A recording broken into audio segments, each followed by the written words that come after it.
calorão da desgraça, mano. Acabei de tomar banho e já tô pingando suor nessa porra desse cara. Enfim. Rapaziada. Bom, a pedido de um inscrito, o vídeo de hoje é sobre Invencível, essa série que é um sucesso lá no Prime Video. E agora tá chegando com a 4ª temporada, já tem alguns episódios liberados. Então por que não falar das curiosidades e algumas diferenças sobre a série e o material original, que são os quadrinhos, né? A série Invencível começa ali nos apresentando os Guardiões Globais, uma clara e óbvia referência à Liga da Justiça, assim como o Omni-Man também é mais uma versão do E se o Superman fosse do mal? É coisa que o Zack Snyder já fez aí, né? A primeira diferença, galera, acontece lá no final desse primeiro episódio, onde o Omni-Man manda todos os Guardiões Globais pra irem jogar no Vasco, e eles até conseguem enfrentar o Omni-Man, causando um bom dano nele e fazendo ele ficar em coma por um tempo. Nos quadrinhos isso não existe. Lá na edição 7, o Omni-Man resolve matar os Guardiões Globais e mata eles numa página só. Paga quem inteira apresentando o dia a dia dos Guardiões Globais, o que cada um faz nas suas horas livres, e acaba com o Omni-Man matando eles em uma página. Cada painelzinho da página ali é um deles morrendo. Sendo o último aí jogar no Vasco, o Imortal. As HQs escancaram a diferença absurda de poder que existe entre o Omni-Man e os Guardiões. Ele tá em outro patamar, ele é literalmente o herói mais poderoso da Terra, até então. A mãe e o pai do Mark também são diferentes nas HQs, tá? O Omni-Man nos quadrinhos ele consegue ser um pai mais carinhoso, aparece ele sendo um pai mais presente ali e tudo mais. Já na série isso aparece em alguns flashbacks, em alguns outros momentos, ali no início da primeira temporada aparece o Omni-Man tentando ser um pai mais presente, mais carinhoso. Mas claramente ele vai despirocando assim que o Mark consegue poderes. E a mãe do Mark, então, na série ela é muito mais bem trabalhada, muito mais bem construída. Nos quadrinhos ela é bem personagem secundário, então ela mal aparece, não é tão relevante assim. Enquanto na série ela vai e começa a desconfiar do Omni-Man, ela investiga por conta própria, até descobrir que foi ele que matou os Guardiões Globais. E ela até tem aquela cena que ela tá bebendo vinho e ela bate de frente com o Omni-Man, perguntando por que ele fez o que fez. Acaba sendo bem diferente. Além de que, galera, na série dá pra notar assim que a mãe do Mark ela tem traços orientais, ela tem traços asiáticos ali e tudo mais. Assim como o Mark também, isso é porque serve pra homenagear os atores que dão voz aos personagens na versão original. A Debbie é a Sandra Oh, de Grey's Anatomy, e o Mark é pelo Steven Yeun. Eu não sei falar sobre o sobrenome do mano, cara, foi mal aí. E por que a série optou por esbagaçar os Guardiões Globais logo no primeiro episódio? Eu acredito, na minha vasta ignorância, que seja pelo simples motivo de que Invencível não era lá tão conhecido assim. Então a série precisava chegar com os dois pés na porta pra poder mostrar para que veio e prender a atenção do público, porque se fosse esperar, sei lá, 5 episódios pra mostrar o verdadeiro plano do Omni-Man, a série não teria tido as outras temporadas, teria ficado só no episódio piloto mesmo. Outra mudança considerável é o nome do Invencível. Por que ele escolhe esse nome? Apesar dele na série ele apanhar pra cacete, nas HQs, após descobrir os poderes, o Mark tá sendo confrontado por um valentão, aonde após isso ele vai pra diretoria e o diretor fala que o valentão tinha o dobro do tamanho do Mark e que o Mark não é invencível. E o Mark dá uma risadinha. Na série, o Omni-Man diz pro Mark que adolescentes da idade dele tendem a achar que são invencíveis, faz eles ficarem imprudentes. Mas o Mark não, o Mark é diferente, ele é de fato invencível. Provavelmente essa escolha foi para aprofundar mais a dinâmica entre pai e filho e para tornar mais pesado quando o Mark realmente descobre que o Omni-Man é um assassino. Outros personagens que são diferentes nas HQs, galera. A Amber, a namoradinha do Mark na série, ela é uma jovem negra, enquanto nas HQs ela é uma jovem branca loira. Essa mudança vem junto com o fato de que quem dá a voz pra Amber é a Zizi Betts, a mesma mina que fez a Domino lá em Deadpool 2. E enquanto nos quadrinhos a Amber é banco de reserva secundária pra cacete com a profundidade de um pires, na série ela tem mais personalidade. Tudo bem, a personalidade na série é ser chata pra caralho, ela conseguiu despertar um ódio absoluto em quase todo mundo que viu a primeira temporada. Mas ao menos tem mais personalidade, né? Já é um começo. Nas HQs ela é tratada como piada, porque ela chega ao ponto de imaginar que o Mark é um traficante de drogas, pra justificar os sumiços dele do nada. Já que na maior parte do tempo ela não fazia a menor ideia de que o Mark é invencível. Na série também um amigo do Mark, o William, ele se apresenta abertamente como homossexual. Nas HQs não, tá? Ele bancava o hétero por um bom tempo, chegando até o ponto de dar uns pega na Ivy Atômica. Além de que na série ele é mais ativo, né? Tem vários momentos ali que ele aparece. Isso expande o universo para além de só super-herói o tempo inteiro. Dá mais profundidade dos personagens que são humanos. Fora isso, assim, o personagem Vulto Verde, que na série é uma mulher, nos quadrinhos é um homem, tá? Não que tenha muita relevância e profundidade, mas a série optou por trazer mais representatividade para outros personagens.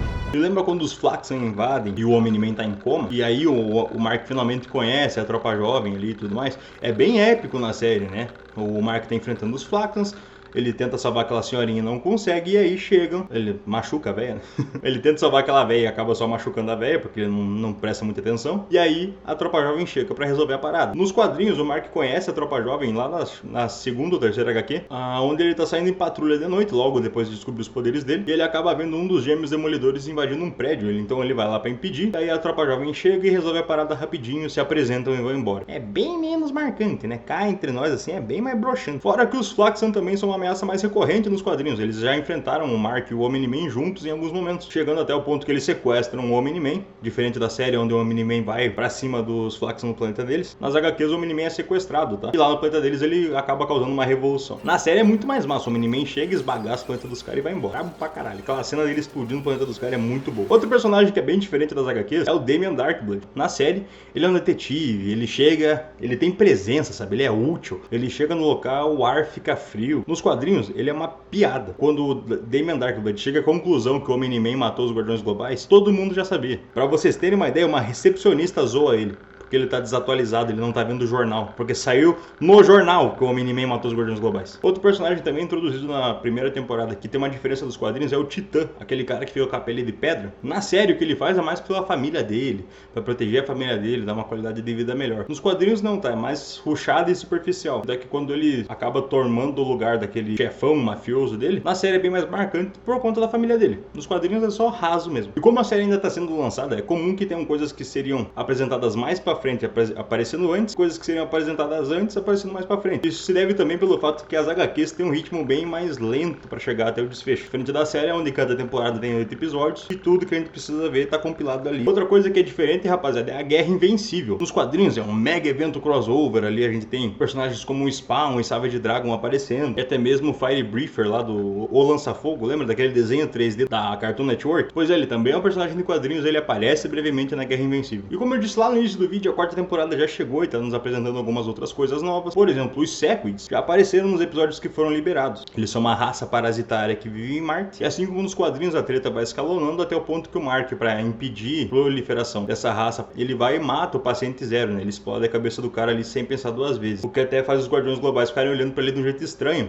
porque ele nem tentou salvar o cara, ele só foi pra cima e explodiu a cabeça. Outro personagem que talvez seja introduzido nessa temporada, não sei se já não foi também, eu não vi o último episódio que saiu, mas é o Dinossauros. Os quadrinhos do Dinossauros é uma clara referência ao Hulk, tá? A contraparte humana dele, David, é um cara que não tem ambição nenhuma na vida. E toda vez que ele fica entediado, ele se transforma naquele dinossauro grandão e poderoso. E o dinossauro, ele é um personagem com um objetivo focado, ele é basicamente um ambientalista meio às avessas. Ele quer reduzir a população mundial para diminuir as emissões de carbono. E é um personagem muito querido pelos leitores e pelos fãs das HQs. E até na primeira luta dele contra o Invencível, o Mark ia matar o cara, ia matar o David. Ele espancou o dinossauro até ele se destransformar. E quando ele vai matar o David, os Guardiões do Globo chegam. Essa questão toda do Mark tá ficando cada vez mais violento, faz ele parar para refletir as atitudes dele. E junto com isso vem o retorno do traje clássico. E essa escolha de apresentar o Mark com traje preto e azul e num arco mais sombrio é uma homenagem do Kirkman aos outros arcos de heróis que acontecem a mesma coisa. E sobre esse arco do Damien Darkblood no Inferno, que tá lançando agora, e teve muita gente que odiou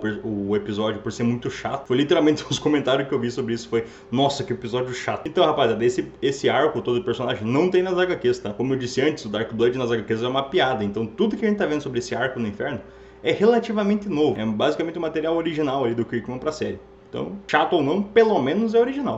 E nessa temporada nova, provavelmente a gente vai ver a coalizão de planetas ganhando mais força. A coalizão de planetas, rapaziada, é uma junção de vários planetas, como o próprio nome já indica, para enfrentar o Império Viltrumita. E num dado momento, o Omni-Man, eles se unem à coalizão. E assim o Omni-Man e o Allen partem em busca de mais aliados e de armas para poder ferir os Viltrumitas. Nessa busca deles, eles acabam encontrando o Space Racer, que o Omni-Man já havia enfrentado no passado, e ele possui uma arma capaz de ferir os Viltrumitas. Após isso, o Allen e o Omni-Man também saem em outras missões ali, procurando, por exemplo, o Tech Jacket, que é tipo uma lanterna verde, só que com a arma mais poderosa do universo, que no caso é um traje, uma armadura alienígena. Eles também têm que encontrar as criaturas Rognar, que são aquela criatura que arrancou o braço do Conquista. Mas o momento mais foda, assim, pra mim, é quando eles têm que recrutar o Battle Beast. O Battle Beast é aquele tigrão bombado, foda pra caralho. E por sinal tem HQ solo dele, tá bem massa. E uma coisa que talvez a gente veja nessa temporada nova é o segundo round entre o Conquista e o Mark. O que acontece? O Conquista, ele vai se regenerando naquela base militar onde ele tá preso, até o momento que ele se regenera o suficiente para destruir o lugar e ir pro espaço. Puta ideia boa, assim, prender o cara que chegou na Terra do nada e limpou o chão com o Mark. Top 10 ideias mais inteligentes. Mas pra surpresa de ninguém, o Conquista foge pro espaço, ele vai até o Regente Treg, que é o Fred Mercury bombadão, e o Treg ordena que o Conquista reúna aliados, volte pra Terra e mate o Invencível e quem ficar no caminho dele. Só que no caminho de volta à Terra, o Conquista, ele acaba encontrando o Mark, o Oliver e o Nolan, que estavam indo pra coalizão de planeta. A batalha entre eles começa, só que o Oliver não se concentra direito. O Oliver é aquele meio-irmão do Invencível, tá? Que é filho do Nolan com mosquito alienígena bizarro, essa porra aí. O Oliver não se concentra direito, ele acaba perdendo a oxigenação e o Omni-Man manda ele ir pra um planeta mais perto, ali, pra ele recuperar o fôlego e voltar pra batalha. Só que o Conquista vai atrás. O Mark, pra evitar que o irmão dele seja morto, vai pra cima do velho e começa a esganar ele no chão do planeta. Enquanto o Mark esgana o Conquista começa a dar soco no tronco do Mark, até o ponto que ele atravessa o Mark ali e começa a tirar as tripas do Mark pra fora. Mas o Mark não solta o pescoço do velho, o velho acaba morrendo sufocado ali. O Omni-Man e o Oliver conseguem botar os órgãos do Mark no lugar e o Mark fica uns meses ali desmaiado, se recuperando. E nesse meio tempo, o Nolan e o Oliver têm momentos pai e filho ali no planeta deles, que eles estão meio que presos naquele planeta até o Mark se recuperar, né? E provavelmente essa temporada vai acabar com o início da Guerra Viltrumita, onde Tidus, ou Tadeus, ou Taedeus, enfim, eu não sei falar o nome desse mano direito. Ele reúne o conselho da coalizão e vai explicar os planos dele para destruir o Império Viltrumita. Só que a reunião é interrompida quando os Viltrumitas atacam. E um traidor ali é revelado. Eu não vou dizer quem é o traidor para evitar um spoiler maior do que os que eu já tô dando, né? E aí o Alien e o Tack Jacket começam a enfrentar os Viltrumitas. Mas apesar dos esforços, os Viltrumitas são muito fortes. Quando tudo parece perdido, quem chega na batalha? O Invencível, o Omni-Man e o Oliver. Os Viltrumitas recuam e o traidor, ele revela que os Viltrumitas foram se reagrupar em Viltrum. E assim a coalizão se prepara para atacar primeiro, usando um exército de elite, onde a frente de ataque é composta por Alien, o Alien, Tack Jacket, Oliver, Space Racer e, claro, Invencível, Omni-Man e Battle Beast. No meio da batalha, Tidus reúne o Mark e o Omni-Man e os três juntos atacam e atravessam o planeta, destruindo ele, o planeta de Viltrum, que deixa o Regent Treg muito puto e fazendo a batalha entrar em sua fase final. Provavelmente é aí que a temporada vai acabar, tá dando um gancho para a próxima temporada que vem. E se você tá pensando em ler Invencível, eu sugiro que o faça, tá? São 144 edições, contam toda a história de Invencível. Não é uma saga que Kirkman soube o momento de acabar Invencível, ele não fez uma série infinita, apesar de que originalmente essa era a vontade do autor. Ele queria passar o manto para uma nova geração que continuasse escrevendo e criando histórias de Invencível. Mas o instinto dele falou mais alto e na edição 144 ele encerra a história de um jeito bem bacana, tá? E o finalzinho do Invencível é muito bom. Foram 15 anos de histórias e eu acho que ele soube a hora de parar, porque é uma qualidade do autor que sabe quando parar de produzir HQ. Porque tem tanta saga que é infinita, que toda hora vem uma HQ nova. Aí tu quer ler uma história, tem que ler uma que foi lançada em 98, outra que foi lançada em 96, mas tinha uma prequel de 94 e por aí vai. E essas obras acabam se distanciando tanto do material original que parece mais uma paródia. Vídeo que fazem com Homem-Aranha até hoje, né? Puta que pariu. Mas vamos falar um pouquinho de semelhanças com as outras obras. Por exemplo, os Viltrumitas têm muito em comum com os Saiyajins. São uma raça guerreira que manda seus soldados de elite para dominar e escravizar outros planetas. Eles envelhecem devagar, são muito poderosos e toda vez que eles estão perto de morrer e não morrem, eles ficam mais fortes. A diferença é que os Viltrumitas também vão ficando mais poderosos conforme vão envelhecendo. Mas quando foi questionado sobre isso, o autor disse que não tem nada a ver, é só uma coincidência mesmo. Coincidência? Acho que não! Mas cá entre nós, quando o Dragon Ball chegou nos Estados Unidos, o Kirkman era adolescente, então talvez ele tenha lido um pouco sobre. Mas se ele diz que é coincidência,